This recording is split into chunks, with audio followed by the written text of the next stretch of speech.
Advertencia. Esta historia contiene representaciones de violencia, racismo y contenido para adultos. Está destinada a un público maduro y se narra con respeto a las víctimas y a la memoria histórica.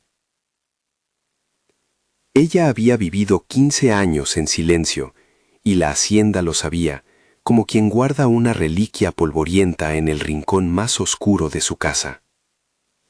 Era una presencia apenas susurrada por las servidumbres, marcada por la costumbre de doblar la espalda y enmascarar las preguntas.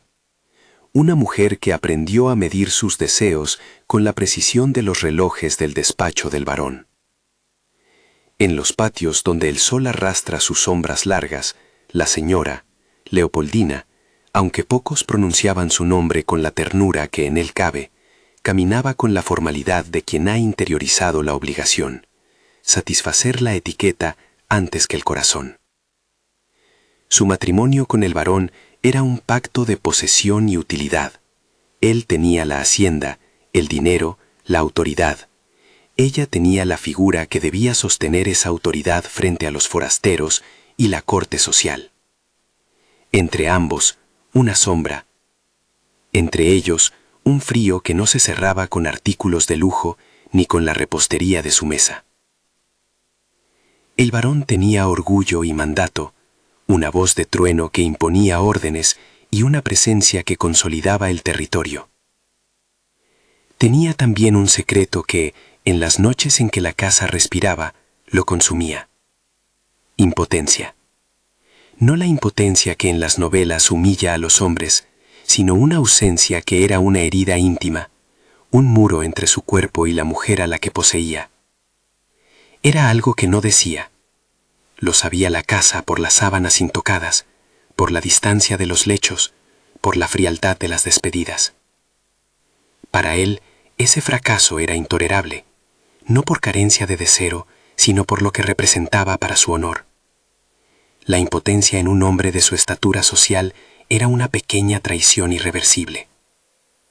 La arregló con orgullo, la arregló con disciplina y con castigos en otras direcciones donde no podía hacer añicos su imagen frente a la sociedad.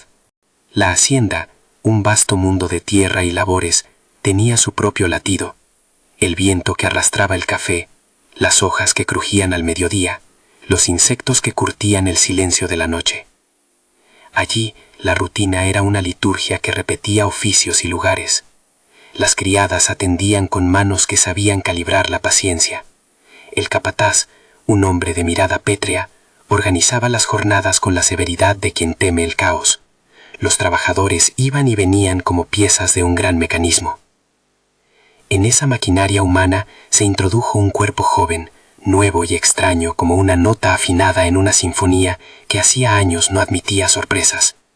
Llegó el esclavo en el amanecer de una jornada cualquiera, trayendo en su piel el color de la tierra y en los ojos una calma que no se correspondía con la violencia que lo había traído hasta allí.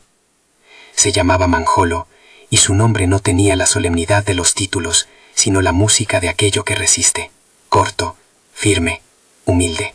21 años, según dijeron los papeles que nunca miró él mismo. Un cuerpo trabajado por las manos ajenas, musculoso, pero no espectacular en la manera que el varón ponderaba. Más bien, tenía un rostro que no pedía permiso para existir. Era un cuerpo que sabía moverse, que cargaba sacos, que reparaba cercas, que atendía a la hacienda con la eficacia de los que han aprendido a sobrevivir. Pero por debajo de su gesto había otra cosa, una manera de mirar que era a la vez honesta y algo rota, un humor discreto que no buscaba complicidad, sino dignidad. Cuando la señora lo vio por primera vez, fue en un corredor del ala norte, entre macetas resecas y una cortina que se movía con la brisa. No hubo grandes gestos ni miradas que cruzaran la sala entera, solo un instante donde los minutos se estiraron, una pausa como la que ocurre cuando una campana se atrasa en su tañido, y el mundo parece contener la respiración. No fue la juventud la que la cautivó, ni la exuberancia, fue la sensación de corporeidad que el joven llevaba consigo, una presencia plena que contrastaba con el reseco aire matrimonial.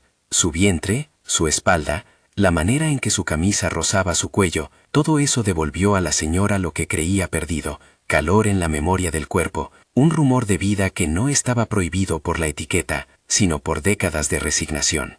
Los encuentros comenzaron como cosas pequeñas, casi casuales, porque la clandestinidad encuentra hendiduras en la rutina.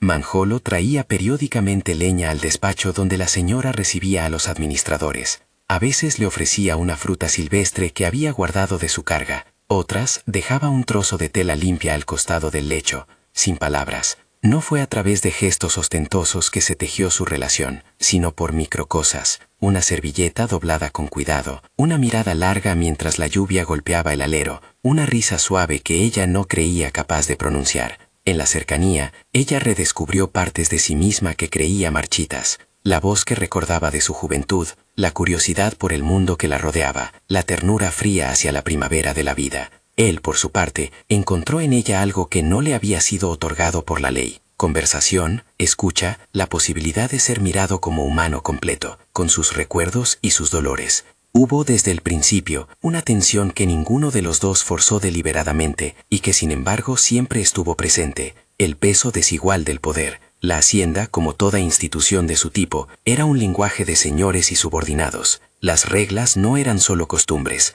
eran verdades que se aprendían con las palizas y con el hambre. Manjolo sabía leer ese alfabeto, había vivido la sumisión y la resistencia en partes iguales, sabía que cualquier gesto de intimidad podía tornarse en ruina, que una caricia en la penumbra podía ser confesión y sentencia al mismo tiempo. Leopoldina, por su lado, no era ingenua. Conocía la diferencia entre un favor inocente y una transgresión que arrastraría consecuencias. Y sin embargo, hubo algo en la mirada de aquel joven que la invitó a ignorar los ecos de su propia prudencia. Una noche, entre cortinas cerradas y la música tenue de los criados que conversaban en el patio, conversaron sin prisa por primera vez. No fue una conversación confesional en el sentido pleno, no hubo relatos de infancia detallados ni confesiones brutales. Fue más bien una habitación donde ambos dejaron caer piezas de su pasado con la confianza de quien ya no puede defenderse del recuerdo. Manjolo habló de su madre, que lo había enseñado a coser camisas en el rincón de una choza, de un río donde se bañaba y donde aprendió a no pedir demasiado, de un nombre que su amo cambió cuando lo vendió a otra mano. Habló de trabajo y de la forma en que el sol lo gritaba contra la espalda, pero también de la sensación de que su cuerpo era, en sus horas más calladas, un objeto medible por la productividad. Leopoldina escuchó, y en su silencio, la memoria volvió con fuerza. A ella también la habían moldeado las expectativas, los silencios y los mandatos sociales. Para ambos, el encuentro fue una pequeña reparación, palabras que cosían una dignidad que la hacienda pretendía arrancar. Con el tiempo, los encuentros tomaron la forma de ritual. Había una hora en la tarde en que la luz descendía como sábana sobre los campos, y la casa parecía suspender su ritmo. Era entonces cuando los pasos del joven eran menos notados, cuando su presencia en el pabellón trasero se hacía plausible. Ella le ofrecía un té, un libro viejo que nadie reivindicaba, una anécdota de su juventud. Él le entregaba en retribución la certeza de que alguien esperaba su regreso, el toque breve de manos que sabía a promesa, la narración de cosas que el trabajo no permitía expresar. Ninguno de los dos hablaba de futuro.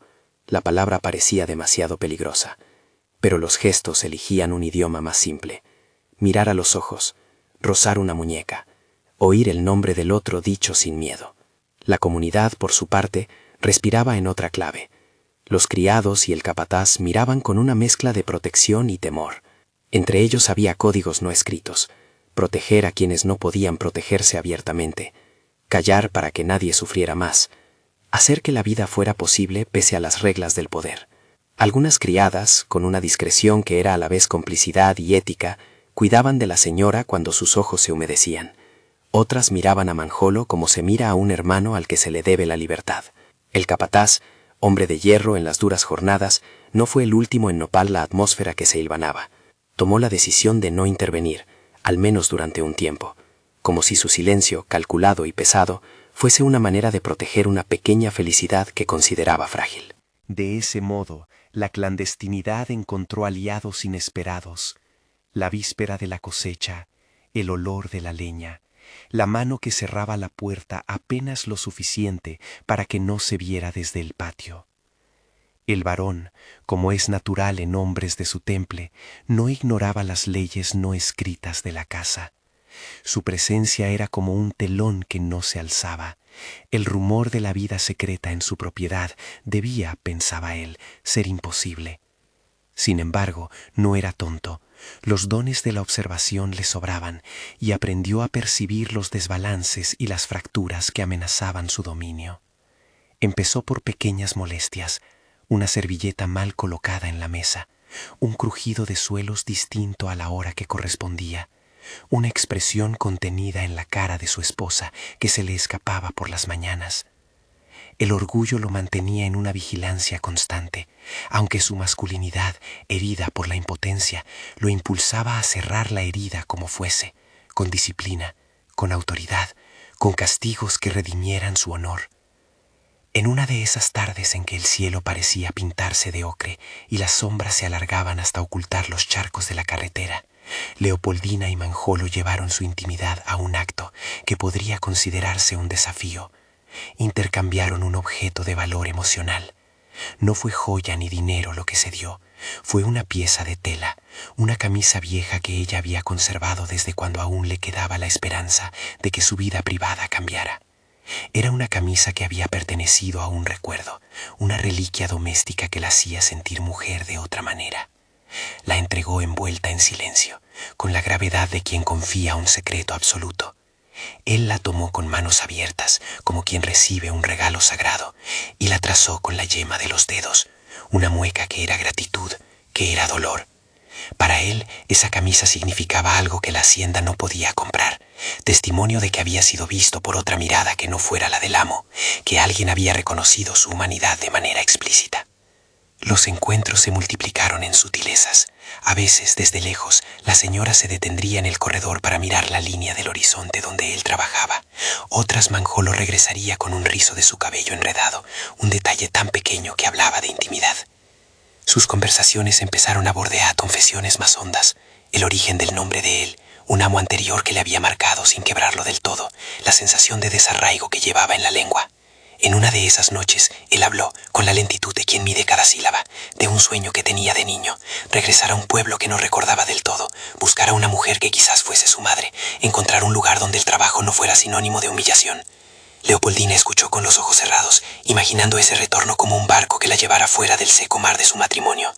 Poco a poco la relación fue ganando un espesor que ninguna de las dos vidas habían disipado. No era solamente deseo, era también reconocimiento. Entre ellos se tejió una complicidad que reanimaba el otro como se enciende una linterna en la niebla. Y sin embargo, esa misma naturaleza la hacía vulnerable. Cada gesto quedaba sembrado de riesgo. Una caricia podía ser señalada, un favor se podía convertir en delito según la interpretación del varón. La transgresión, aunque buscada por ambos, cabía en la casa como una bomba de relojería. Nadie podía saber cuándo estallaría. No obstante, la vida en la hacienda ofrecía brechas que parecían eternas. Hubo una época de plenitud que, para Leopoldina, fue como la última estación de su adolescencia reescrita. Sentía que al tocar la mano de Manjolo, tocaba algo que le devolvía lo que el matrimonio le había negado, la sensación de ser deseada por su ser y no por su título. Las noches se llenaron de confidencias a media voz, los días de miradas que brillaban bajo el polvo del trabajo. Estas escenas, contadas con pausa, tenían más fuerza que cualquier acto irrestricto. La proximidad ritualizada les dio a ambos la posibilidad de recomponer una identidad que la hacienda había intentado aplastar. En ese tiempo, la hacienda parecía tolerar la anomalía. Los huéspedes del varón, otras familias de la región, comentaban la belleza de la casa, la diligencia de la administración, la férrea voluntad del señor. Nadie sospechaba, o si sospechaba lo guardaba como se guarda el fuego bajo cenizas. Las sirvientas se convertían en cómplices discretas, una jarra de agua que permanecía sobre la mesa más tiempo, una cortina que se cerraba con sobrada lentitud, un paso que cubría al otro. El capataz, en su silencio, parecía aceptar una ecuación inviable, proteger la supervivencia cotidiana, aun si eso implicaba tolerar una forma de humanidad que no obedecía al mando. Pero la casa también era un organismo vivo que sabía del peligro, y las señales de alarma empezaron a encenderse con la sutileza de un insecto que se posa en la piel. Una criada se equivocó al preparar la mesa un día. Una carta que el varón esperaba llegó con retraso. Un asistente que debía salir en el carruaje permaneció en la estancia por un motivo menor pero delator. La atención del varón, que hasta entonces había sido una vigilancia impersonal, se tornó en sospecha. Empezó a observar a su esposa con algo más que indiferencia. La miraba a través de un lente que buscaba encontrar el origen de la molestia. En sus ojos hubo un brillo que no era solo ira, sino la aversión de quien se siente amenazado en su dominio corporal. El silencio de la noche dejó de ser apacible. Los ruidos tomaron significado. La posibilidad de que su autoridad fuera transgredida por un cuerpo subordinado lo quemaba por dentro. El peligro no llegó por una exposición solitaria, sino por la suma de pequeñas fisuras, el rumor de los corredores, una canción arrullada por una criada, la risa contenida de alguien que no podía más. El varón empezó a seguir los horarios con obsesión. Su orgullo, herido por la impotencia, lo impulsó a tomar medidas que devolvieran el equilibrio a su favor. No necesitó pruebas evidentes, porque en esas casas el miedo y la venganza a menudo se articulaban con la rapidez de las certezas no demostradas. La mera sospecha era suficiente para que la maquinaria del castigo se pusiera en marcha. De mientras, Leopoldina vivía en la doble órbita de la satisfacción y del terror. Cada encuentro la salvaba y la condenaba a partes iguales. A veces, al volver del aposento, sentía las manos del varón en el hombro, un gesto que podía ser frío o poseedor. Otras veces dormía con la camisa de manjolo contra su pecho, como si el tejido pudiera retrasar la llegada de la mañana, y con ella la posibilidad de que todo se viniera abajo. En su interior, la culpa y la libertad convivían en un equilibrio delicado. La culpa por haber traicionado la ley de su sexo y de su estatus, la libertad de haber redescubierto su deseo. Nunca habló con nadie de esas tensiones. Nadie podía escucharla sin convertirse para ella en juez o traidor. Fue en una madrugada de lluvia, cuando los relámpagos tendían su luz sobre las hojas mojadas y los animales del corral buscaban refugio, que llegó la primera señal realmente peligrosa. Un criado recién llegado habló en la cocina con una soberbia que parecía imitar la de los amos. Dijo una frase en voz alta que no debía pronunciarse fuera del salón. Insinuó que la señora pasaba tardes en compañía de alguien a quien no correspondía. Las palabras, casi inocuas en una boca menor, corrieron como aceite por la casa. No hubo gritos, no era necesario. Un rumor así, en la arquitectura de la hacienda, era un detonador. En la mañana siguiente, el varón mostró un gesto inusitado. No hizo preguntas abiertas, sino que comenzó a exigir precisión en las labores, a revisar cuentas, a controlar salidas.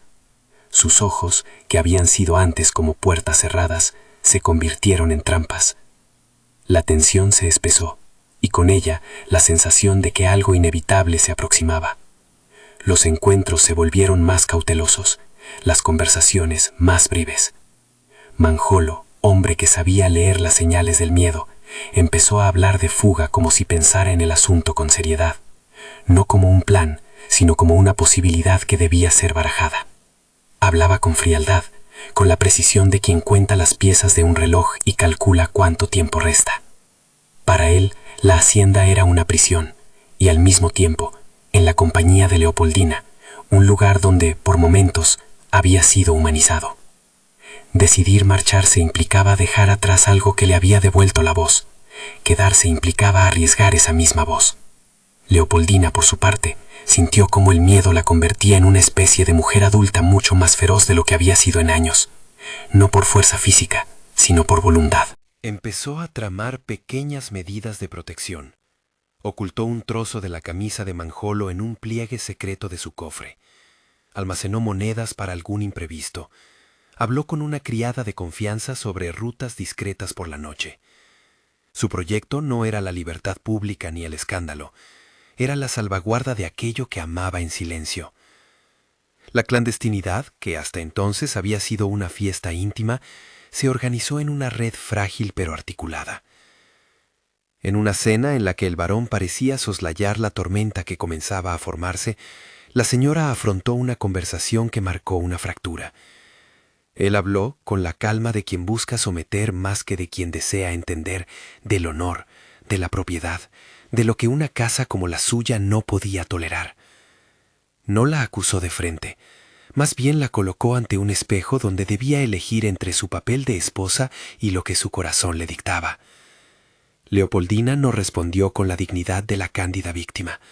Respondió con una voz que, sin alzarla, parecía contener un abismo. Dijo que había conocido la compañía y que no pensaba renunciar a la humanidad que le devolvieron. Sus palabras chocaron contra la estatua del varón. En su rostro se encendió algo que no era solamente ira, sino la determinación de restablecer la ley por cualquier medio. Lo que siguió fue silencioso y brutal en su diseño. El varón comenzó a reconstruir su mundo alrededor de la necesidad de recuperar su autoridad. No habló de violencia abierta en aquel instante. No necesitó hacerlo. Su plan fue más cruel porque era más cuidadoso. Buscaría humillación y ejemplo, la clase de castigo que demostrara a otros que la transgresión no tendría cabida en su dominio. La maquinaria del control se ajustó con la precisión de un engranaje que hasta entonces había funcionado con eficiencia. Cerrar la grieta que amenazaba su mandato se volvió su obsesión. Esa noche, cuando la lluvia cesó y el viento dejó de azotar las ventanas, Leopoldina se acercó al cofre donde guardaba la camisa. La rozó con la yema de los dedos, como quien busca sentir por última vez el calor de una presencia que quizá ya no estaría. Manjolo, en su barracón, también tocó un objeto, un pequeño pedazo de tela que ella le había devuelto en una de sus fugas juntas. Cuando sus manos estuvieron sobre la tela, ambos sintieron el mismo estremecimiento, una comunión de miedo y ternura que no necesitaba ser pronunciada. No sabían cuánto tiempo les quedaba. No sabían si la casa finalmente revelaría su secreto o si todo se disolvería en la nada de una mañana cualquiera. En el patio, el capataz encendió una linterna y observó el movimiento de las sombras. Sus ojos, que eran más sabios de lo que mostraban, entendieron que el nudo en la hacienda se tensaba, no por condescendencia, sino por conciencia de que la violencia inevitable partiría de la casa, y cuando lo hiciera, el daño sería profundo. Se le quebró una línea en la boca como si algo del tejido de su humanidad también se rasgara. Y mientras tanto, en los aposentos, Leopoldina se miró al espejo y se preguntó por primera vez si el precio que pagaba por el amor valía la pena si ese amor se cobraba en vidas. En ese fragmento de la noche, la hacienda entera pareció contener la respiración. El varón, en su despacho, manoseó un sombrero con las uñas. No era un hombre que se dejara llevar por la furia en público, prefería las maneras definitivas. A su alrededor, los retratos de familia contemplaban la escena con indiferencia petrificada. Afuera, en los cuarteles, una vela parpadeó hasta apagarse. El viento trajo el olor de la tierra mojada y con él un presagio. Algo que hasta entonces había sido secreto comenzaba a hacerse visible en la red de miradas que apenas se cruzaban, pero que se advertían con la claridad de lo inevitable. Cuando la madrugada comenzó a ceder al alba, la señora tomó una decisión que marcó la frontera entre la esperanza y la derrota. Fue hasta el lugar donde a veces se alojaba Mangiolo y dejó un recado, una nota breve, escrita con una letra temblorosa, que decía más en su silencio que cualquier palabra. Le pedía que la esperara esa misma noche, en el rincón de la vieja bodega, un lugar donde el olor a uvas secas y madera vieja se mezclaba y donde nadie solía acudir tras la cena. No fue un plan de fuga, sino una apuesta por resistir la clausura con la única arma que le quedaba, la presencia.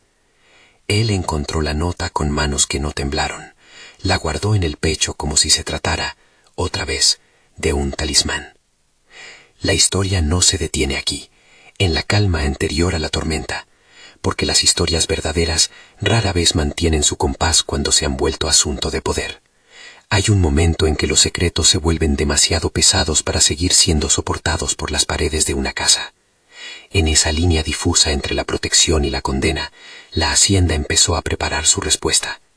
La vida cotidiana continuó, como si nada, con sus labores y su aparente normalidad. Pero en los pliegues de esa normalidad se escondía una tensión que se parecía a una cuerda tensada hasta su límite. Cualquier roce podía dispararla.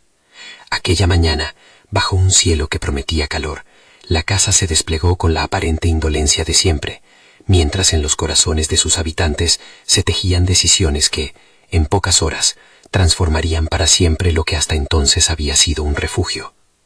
Si esta historia te interesa y quieres escuchar más relatos que rescatan memorias olvidadas, suscríbete. A partir de la tarde siguiente, las cosas se hicieron más apremiantes. Las conversaciones que antaño eran murmullos se volvieron nudos cerrados, las sonrisas se volvieron cortas, las salidas se midieron con la precisión de quien calcula el último tren. El varón empezó a aumentar sus salidas imprevistas, a visitar con frecuencia los rincones donde no solía estar, a interrogar con sutileza y con dureza a quienes trabajaban cerca de la señora. No era la violencia ostensible la que elegía, sino la disciplina psicológica, las preguntas punzantes, la evocación de la ley, la promesa soterrada de una consecuencia ejemplar. Tanto él como ella sabían que la posibilidad de que el secreto los alcanzara era real. El problema no era si eso ocurriría, sino cuál sería el precio. En el interior de la casa, todas las voces parecían plegarse a una espera tensa. La criada que cuidaba del espejo de Leopoldina la encontró una mañana con los ojos rojos y con una sonrisa que no era de alegría. Le preguntó si deseaba algo, y la señora, con la delicadeza de quien teme ser brutalizada por la pregunta, pidió únicamente que le revisaran el cofre. No pidió protector externo ni evasión, pidió un gesto íntimo, una última puntualización de su mundo interior. En ese pedido, fríamente, se mezclaban la esperanza y la desesperación. Esperaba poder guardar algo más que la camisa, temía que lo que quedara en el cofre fuera solo polvo y nombres. Manjolo, por su parte, tomó una decisión que no era heroica en su forma, era práctica y triste. Empezó a desempacar lo poco que consideraba imprescindible. Guardó la camisa en un lugar que creyó seguro, apartó algunos objetos que le recordaban a su madre, y escribió, en un papel doblado, el nombre del pueblo que había imaginado. No lo dijo a nadie, lo guardó como quien oculta cartas que no desea enviar. En su semblante había una quietud extraña. No era resignación, pero sí una aceptación de lo posible. Sabía que en las máquinas de la tierra y del poder, los sueños a menudo eran triturados con una eficiencia casi mecánica. La jornada siguiente transcurrió con la normalidad de siempre. Las manos trabajaron, los animales permanecieron en sus prados, los jefes hicieron sus rondas. Sin embargo, había miradas que se clavaban con una dureza nueva. Uno de los mozos, acercándose sin aparente motivo al ala norte donde la señora solía caminar, escuchó una conversación en la que una criada mencionó el nombre de Manjolo, con el temblor de quien teme no poder guardar un secreto. Lo que para algunos fue un susurro, para otros fue un viento que avisa la tempestad. Al caer la tarde, en el tiempo donde la luz se vuelve melancólica y los colores pierden su intensidad, Leopoldina se dirigió hacia la bodega con la sensación de que aquella noche sería distinta. El olor a vino guardado llenó el espacio. Las sombras de las barricas se alargaron como figuras que se inclinaban para escuchar. Manjolo llegó con paso medido. Se miraron en silencio, y por un instante la palabra tembló en ambos como si no fuera necesario pronunciarla. Cuidado. Él deslizó una pequeña carta en la mano de ella, con una letra curva y firme que decía: si la casa se vuelve contra nosotros, corre al sauce viejo y espera. No mires atrás. Sus ojos buscaron los de ella buscando una respuesta que no fuese un mandato, una señal de que ambos estaban dispuestos a arriesgar lo que fuera por algo tan humano como una vida digna. Ella asintió con la cabeza, no dijo nada. No era momento de palabras grandilocuentes, sino de decisiones prácticas. La noche, sin embargo, guardaba en su interior algo que ninguno de los dos podía prever. La historia, tejida por gestos, miradas y silencios, se había convertido en un tejido tan frágil como inflamable. En algún lugar de la casa, el varón observaba desde una ventana, con las manos en los bolsillos y el rostro inmóvil. Había querido actuar como si todo se le escapara, como si su dominio no fuera solo territorio físico, sino también moral. Y en la forma en que miraba, en la tensión de su mandíbula, se leía la palabra que ninguna otra tenía permiso de pronunciar: justicia, o lo que él consideraba como tal. La bodega, por su parte, respiró con esa calma engañosa que precede a todo gran suceso. Las tablas crujieron con el paso de un ratón, una gota de agua cayó en la cubeta, una hoja golpeó el suelo como si quisiera llamar la atención. Nadie imaginó todavía que la maquinaria de la casa ya se había puesto en marcha. La voz de una criada había llegado a la oreja equivocada. Una puerta, sin querer, había permanecido entreabierta. Un soplo del destino había dejado visible lo que debía permanecer en la penumbra.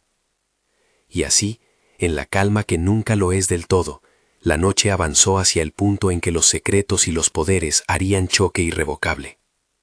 La señora apoyó la palma contra la pared fría de la bodega, sintiendo la presencia de la madera y del tiempo. Manjolo le tocó el rostro con la novedad de quien comprende que tal vez esa sea la última vez que lo haga con libertad.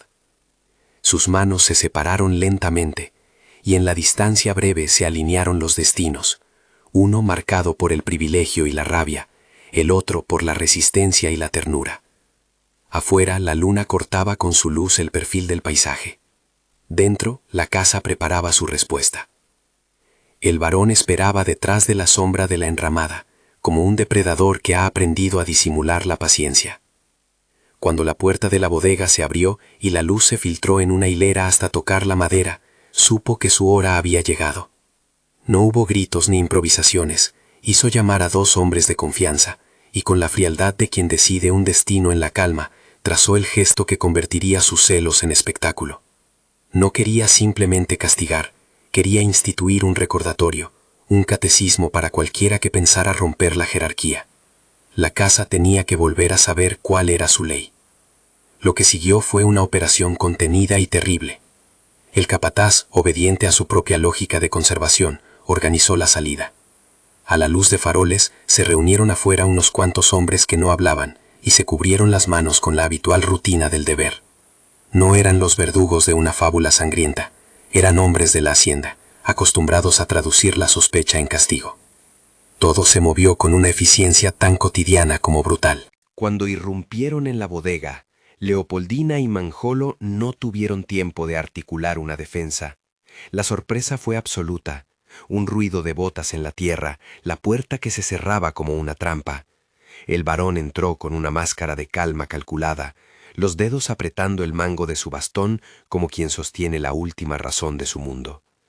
Se quedaron uno frente al otro, la escena suspendida en el aire como una nota que aún no se decide a morir.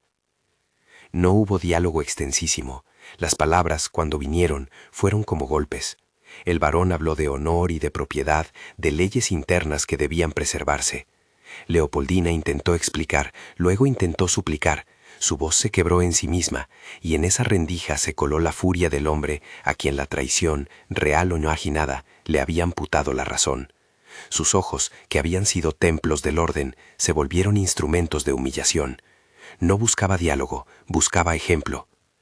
Lo que ocurrió después no es agradable de narrar, y es preciso decirlo con la moderación que exige el respeto por las víctimas. El castigo fue una ceremonia pública y aritmética.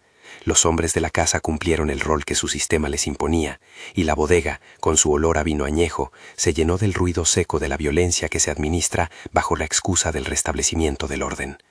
No hubo escenas grotescas ni descripciones morbosas. Basta decir que la vida de Manjolo fue arrancada sin indulgencias, que la justicia del varón tenía la contundencia de la ley aplicada por la propia mano del miedo. Los servicios y los testigos miraron, porque mirar era parte del castigo. Ver disciplinaba tanto como castigar.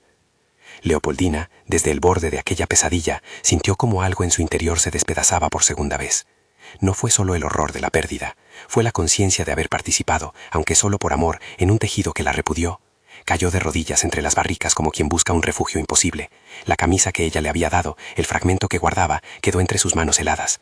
En su garganta no brotaron súplicas heroicas ni blasfemias, hubo lamentos bajos, palabras que no alcanzaban a nombrar la magnitud del crimen.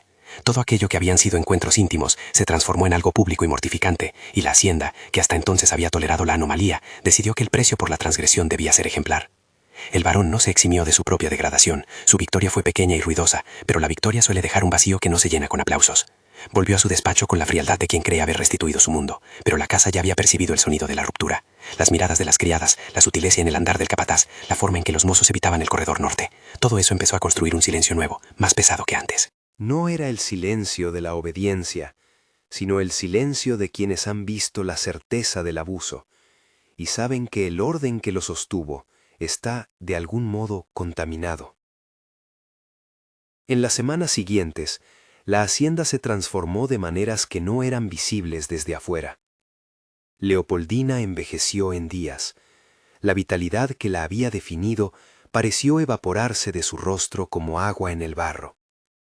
Ya no conversaba con la misma ligereza, ni sonreía. Su voz se volvió una línea contenida, un murmullo que atravesaba la casa sin tocarla. La muerte de Manjolo la dejó con una ausencia que no cabía en rituales de duelo habituales. No hubo sepultura pública elegante, ni epitafio digno de la importancia que su amor había tenido para ella. Él fue enterrado en un extremo del terreno, con la prisa y la humillación que dictaban las reglas del amo, y su tumba quedó casi invisible entre los pastos. La camisa, o lo que quedaba de ella, fue robada por la memoria de Leopoldina. La escondió en su corsé, entre las costuras, como si un resto de tela pudiera sostener la señal de lo que fue humano. El varón, por su parte, no encontró la reparación que buscaba. La impotencia que le había atormentado se hizo ahora más aguda por su certeza de haber restituido el orden con sangre. No ganó el respeto que esperaba, ganó el temor en los otros, y con ello la soledad que el poder suele conceder a sus poseedores más feroces. Su voz siguió mandando, pero la casa ya no lo reconocía del mismo modo. Los retratos en el salón continuaron mirándolo con la indiferencia de siempre. Él, en cambio, miraba a su propio reflejo con los ojos de un hombre que ha perdido algo que no se logra recomponer con castigos. El tiempo, caprichoso y lento, fue curando algunas heridas y profundizando otras. La memoria de la comunidad trabajó en dos sentidos. Por un lado, la ley de la hacienda intentó borrar el incidente con silencios y correcciones administrativas. Por otro lado, entre las criadas, los mozos y el capataz, la historia de Manjolo y de la señora se volvió un canto que se transmitía en susurros. En las noches, cuando el calor espesaba el aire y las sábanas parecían un escándalo imposible, algunos se acercaban a las cocinas para intercambiar la versión que el poder no quería escuchar. Allí, la muerte de Manjolo no fue olvidada, fue contada con nombres, con canciones nuevas, con formas de resistencia que no pasaban por la confrontación abierta. Leopoldina vivió los años que le quedaban como una presencia fantasmal en la casa que una vez la contuvo y luego la expulsó. Administró la hacienda con una mano distinta, menos complaciente con el varón y más fría en sus decisiones. Se volvió eficiente y distante, porque la pena la había convertido en una figura que no estaba hecha para la ternura. Su cuerpo, que antes encontraba en Manjolo la febril confirmación de su deseo, se transformó en una herramienta de gestión. Nadie podría decir que se arrepintió de su amor, más bien parecía cargar la culpa y la gloria de un imposible que en su corazón se sostuvo como una llama que nadie pudo apagar. Conservó en secreto el pedazo de tela, y esa reliquia fue su consuelo y su fusil invisible contra la ley que la había matado en parte.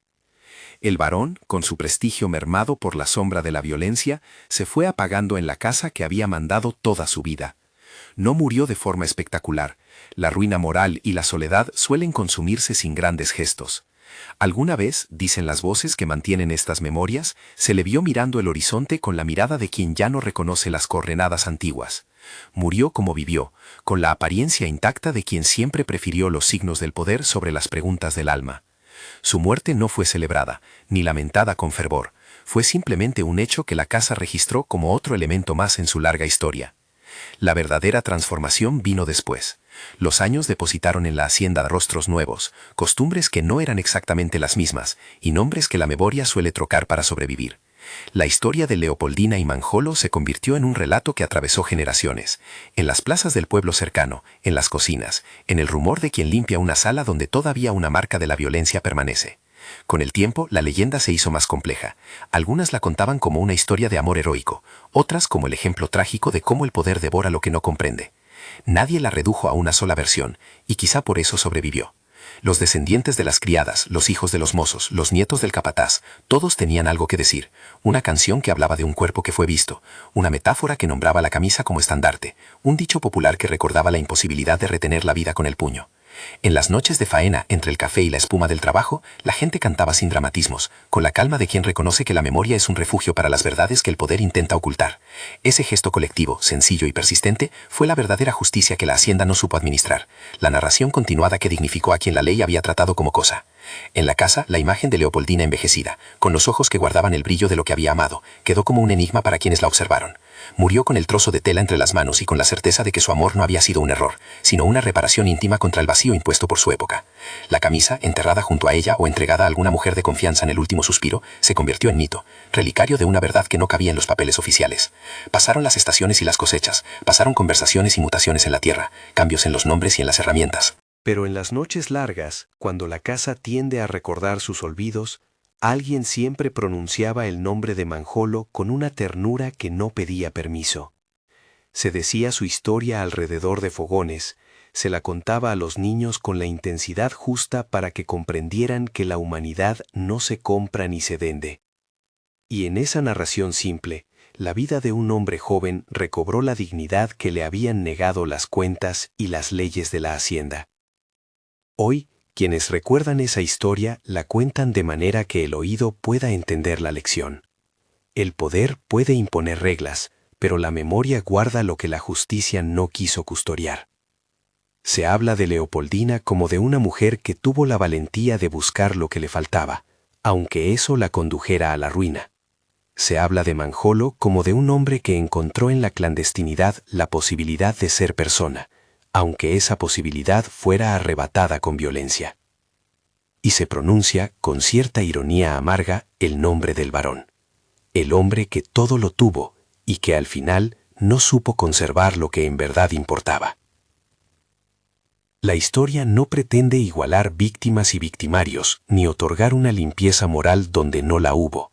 Es, ante todo, un relato de cómo el deseo, la ternura y la compasión pueden desafiar estructuras que se creen inmutables. Y también de cómo esas estructuras, cuando se sienten amenazadas, recurren a la violencia para no perder su consistencia.